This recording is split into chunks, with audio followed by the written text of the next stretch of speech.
Assalamualaikum warahmatullahi wabarakatuh. Perkenalkan, nama saya Farija dari Politeknik Kota Malang, Program Studi Teknik Informatika 2012, NIM 81131200032. Pada kesempatan kali ini, saya akan mempresentasikan tugas akhir saya yang berjudul Sistem Informasi Pembayaran SPP SMKYP 171 Malang. Adapun latar belakang dibuatnya program ini adalah sistem pembayaran SPP di SMKYP 171 Malang masih dilakukan secara manual, yaitu pembayaran ditulis secara manual ke dalam buku laporan harian pembayaran SPP dan rekapan administrasi, sehingga pekerjaan menjadi tidak efisien karena petugas terlalu banyak menulis rekapan laporan. Selain itu, penyimpanan buku laporan dan rekap administrasi pembayaran SPP tidak efisien dan rawan akan kerusakan atau kehilangan data dikarenakan tidak ada duplikatnya. Dan tujuan dibuatnya dari aplikasi ini yaitu 1. Membuat sistem informasi pembayaran SPP berbasis desktop menggunakan pemrograman Java. Yang kedua, membuat sistem informasi yang dapat merekap laporan secara otomatis. Dan yang ketiga, memudahkan petugas pembayaran SPP untuk dapat menampilkan data siswa yang memiliki tanggungan SPP. Dan berikut adalah diagram alur sistem pembayaran SPP SMKYP 171 Malang. Di sini saya menggunakan use case untuk lebih memahami jalannya sistem pembayaran SPP di SMKYP 171 Malang.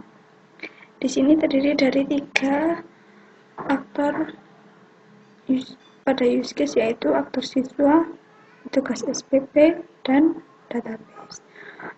Dan terdiri dari 7 use case, yaitu transaksi SPP, terima bukti pembayaran SPP, login, update data master, input data pembayaran, cetak kwitansi pembayaran SPP, dan cetak laporan pembayaran SPP. Jalannya sistem dimulai dari siswa, yaitu siswa melakukan transaksi SPP kepada petugas SPP. Lalu petugas SPP menginputkan data pembayaran ke dalam database melalui sistem informasi tersebut. Setelah itu, petugas dapat mencetak kwitansi pembayaran SPP dan menyerahkan kepada siswa. Siswa menerima bukti pembayaran SPP. Sebelum melakukan input pembayaran, petugas terlebih dahulu login ke dalam sistem. Petugas juga bisa melakukan update data master dan melakukan cetak laporan SPP. Rancangan database. Di sini saya merancang database dengan menggunakan konseptual data model. Tabel yang digunakan dalam sistem informasi pembayaran SPP ini terdiri dari 11 tabel, yaitu tabel tingkatan, tabel kelas, tabel agama, tabel siswa, tabel tahun ajaran, tabel pegawai, tabel transaksi SPP,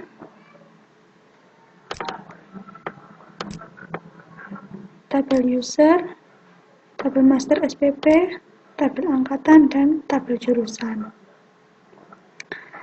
Setelah digenerate ke dalam PDM, maka hasilnya akan seperti ini.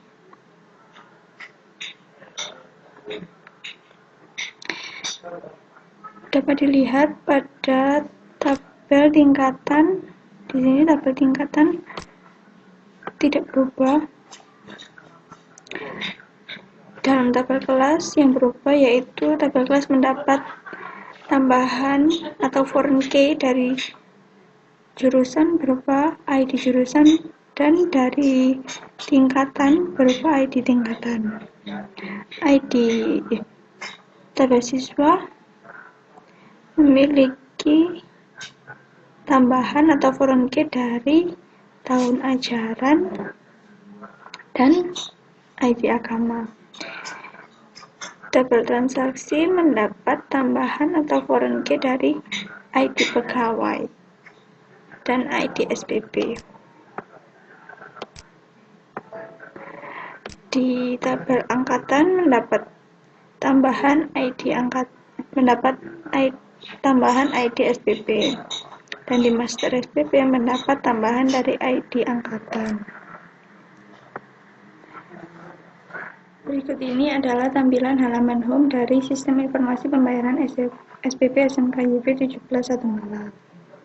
Untuk mempersingkat waktu, saya akan langsung menjalankan aplikasi Sistem Informasi Pembayaran SPP SMK YP 17 Malang.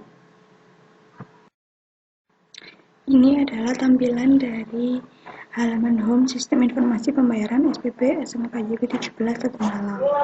Sebelum login atau sebelum melakukan login, petugas SPP bisa melihat tabel tunggakan SPP siswa yang ada di halaman home tanpa harus login terlebih dahulu.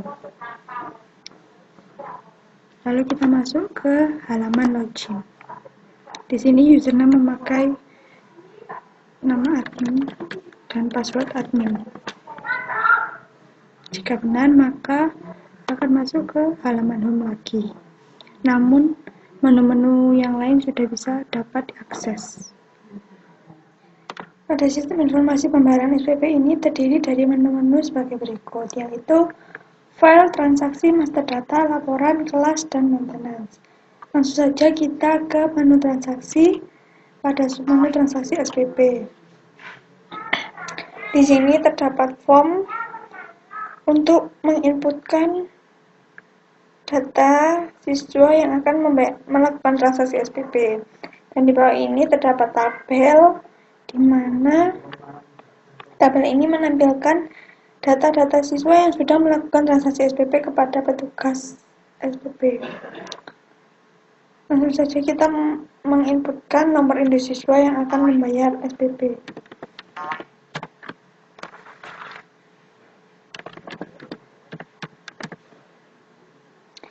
Kita tekan enter dan di sini dapat dilihat bahwa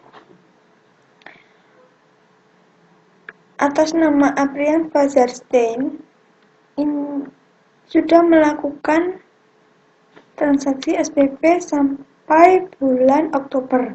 Jadi di sini ditampilkan bulan November saja dia belum membayar. Dan di sini secara otomatis juga ditampilkan nominal SPP, jumlah bulan, dan total. Setelah itu di sini kita mengisi atau memilih bulan sampai dia membayar sampai kapan. Misalkan dia membayar 3 bulan, kita pilih sampai Januari. Maka secara otomatis jumlah bulan dan total SPP akan berubah. Sekarang dia membayar dengan uang Rp400.000. Kita enter, maka dia akan pada file kembalian terjadi perubahan yaitu Rp25.000. Ini menunjukkan bahwa uang kembalian Rp400.000 akan kembali Rp25.000. Lalu diklik bayar. Nah, di sini bisa kita lihat pada tabel urutan yang pertama adalah transaksi yang baru saja dilakukan. Setelah itu ada dialog pertanyaan, apakah Anda ingin mencetak kwitansi? Bila ingin dicetak, klik yes. Bila tidak, klik no. Sekarang kita klik yes. Kita tunggu sebentar, maka akan keluar seperti ini. PDF, dalam format PDF. Ini adalah kwitansi dari pembayaran SPP.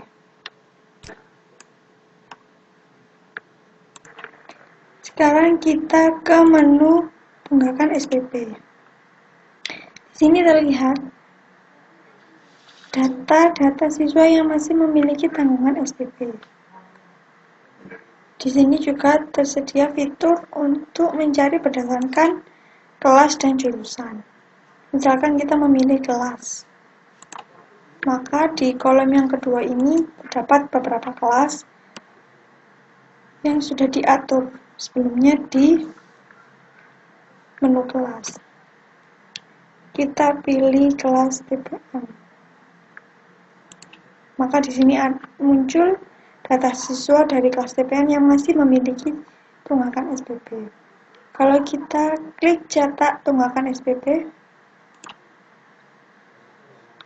maka akan muncul laporan dalam bentuk PDF, yaitu tunggakan SPP.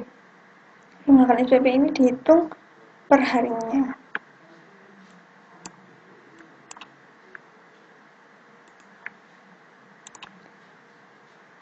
Setelah itu kita ke menu setahun ajaran. Di sini kita bisa mengakses tahun ajaran yang aktif pada tahun ini. Misalkan pada tahun ini yang aktif adalah tahun 2013-2014, maka kita klik kanan dan kita pilih aktif. Kalau kita klik kanan pada tahun 2014, itu sama saja dengan kita mengupdate data yang ada pada database, yaitu data tahun ajaran kita update dengan aktif, maka dia akan berubah menjadi aktif.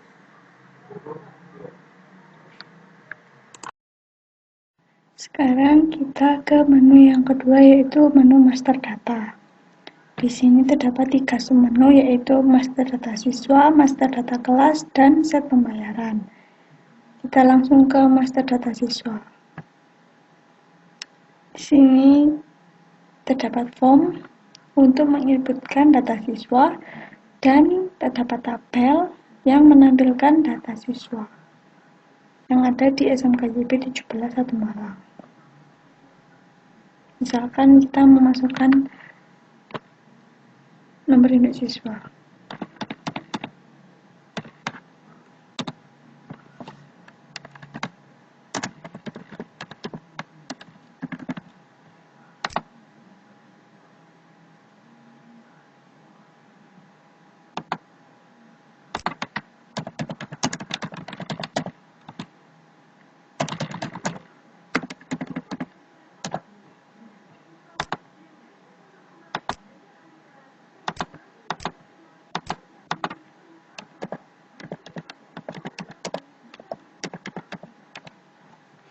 Lalu kita klik tambah, maka akan muncul dialog data siswa tersimpan. Kita klik OK, dan data yang tadi kita masukkan akan masuk ke dalam tabel, ditampilkan dalam tabel sesuai dengan urutan nomor induk siswa. Bila ingin mengubah data siswa, tinggal pilih data siswa sesuai atau yang diinginkan. Lalu tinggal mengubah apa yang akan diubah, misalkan nama, kita ganti edit. Kita klik ubah, maka data akan berubah.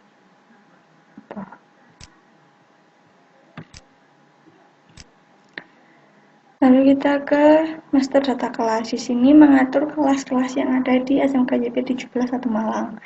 Di sini ada kelas yang sudah diinputkan seperti 11 TKJ, 10 TKR, 10 TPM, 11 TKR, dan 11 TPM. Misalkan kita akan memasukkan kelas yang sama, 11 TKJ. Kita pilih 10, pilih TKJ. Kita klik tambah, maka akan ada dialog data kelas sudah ada. Misalkan kita memasukkan 10 TSM, kita pilih 10 dan TSM, kita klik tambah, maka data kelas akan tersimpan dan ditampilkan pada tabel ini. Begitu juga dengan data jurusan dan master angkatan. Yang ketiga, yaitu set pembayaran. Di sini mengatur tentang master SPP siswa di SMKYP 17 1 Malang. Di sini master SPP ditentukan dengan angkatan. Misalkan dia angkatan 2012-2013, nominal SPP-nya sejumlah 130.000. Dan ini bisa diubah sesuai dengan yang diinginkan, sama seperti tadi diinputkan, tinggal mengubah angkatan atau mengubah nominal SPP, langsung diklik ubah 123. berubah, maka akan benar-benar terubah.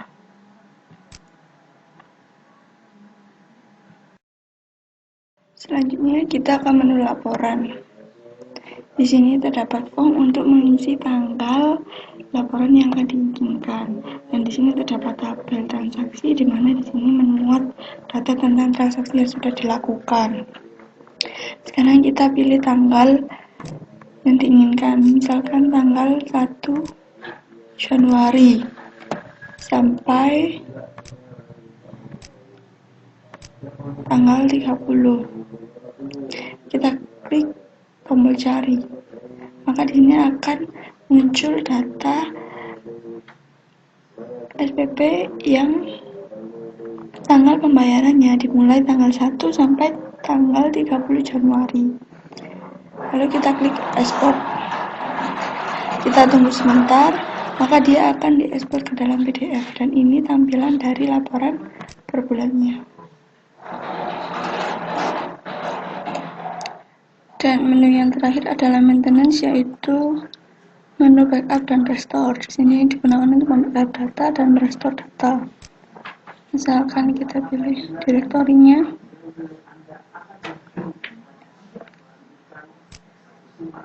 data F,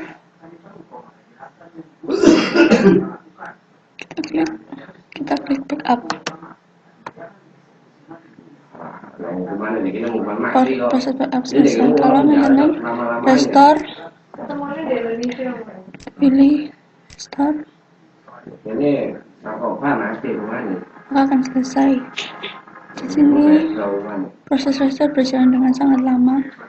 Dengan setelah waktu, nanti restore akan muncul akan mulai datanya dari database.